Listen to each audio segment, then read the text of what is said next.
Ramdam nyo na ba ulit ang init ng panahon? Meaning, summer na. Kaya, pumunta na rin kayo dito sa may Paper Tree Resort. Ang resort na walang entrance fee, kundi cottage fee lang ang babayaran. Pagbungad mo pa lang, mapapansin mo agad na sobrang linaw ng tubig. At syempre, ang nakamamanghang view nito. Hindi mo mapipigilan ang sarili mo na hindi maligo dito. Bukod nga sa ganda niya at linis, malamig din ang tubig. Hindi siya malalim kaya pwedeng-pwede sa mga kids natin. At hindi lang naman dyan nagtatapos ang magandang resort nila.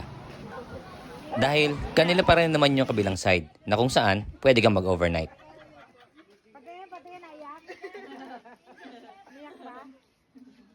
Ang isa pang maganda dito ay meron silang mga cooking areas. Kaya nagdala na lang kami ng portable stoves at mga uling.